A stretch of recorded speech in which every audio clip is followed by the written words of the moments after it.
In one of the small villages in the south of Egypt, there was a piece of land known for the existence of an old and abandoned house located on the outskirts of the village. Local residents have been avoiding this house for many years because of the rumors surrounding it, as it was said that everyone who tries to live in it gets ill or mysteriously disappears. This house was covered with wild grasses and dense trees. Its doors and windows were broken, but despite its dilapidated state, there was a hidden force that prevented anyone from demolishing it or even approaching it.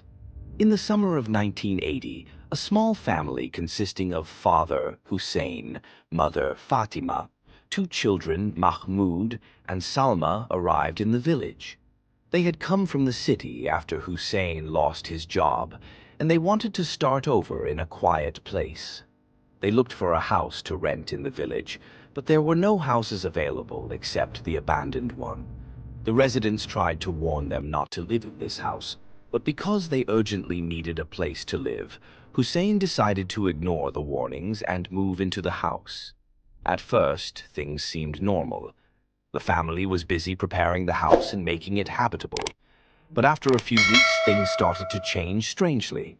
Fatima was the first to notice the strange things. One night I woke up to the sound of heavy footsteps going up the stairs. She got out of bed slowly and walked towards the door, but when she opened it, she found no one. I thought she was imagining it, and went back to sleep.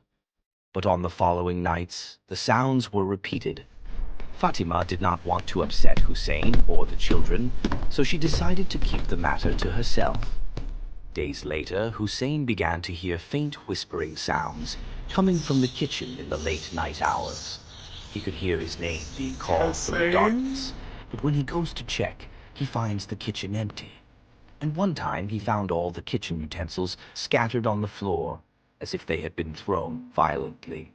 As for the children, they began to feel fear at night.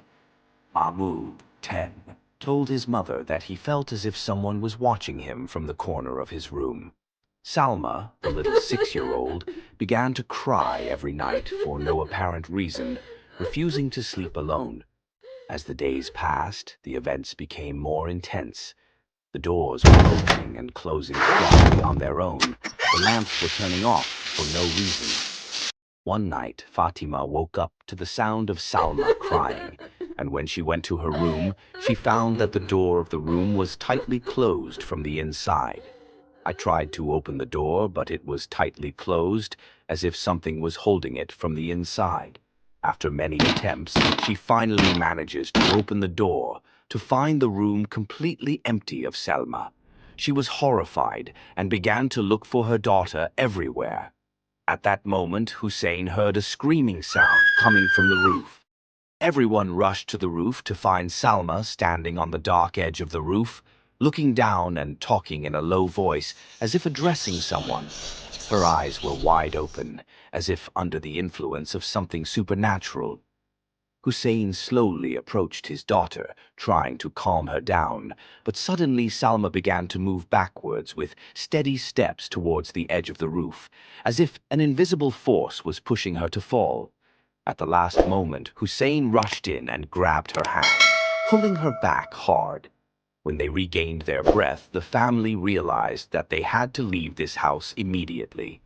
The next morning, the family gathered everything they owned and left the village without looking back.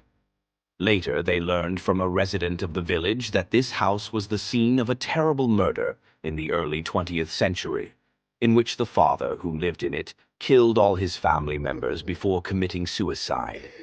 The soul of the cursed father is said to remain imprisoned in the house, looking for new victims to reenact the tragedy that happened years ago. The house remained abandoned after the family's departure, turning into a symbol of horror in the village. Everyone knew that it was not just an abandoned house, but a home for tormented souls who were still looking for revenge.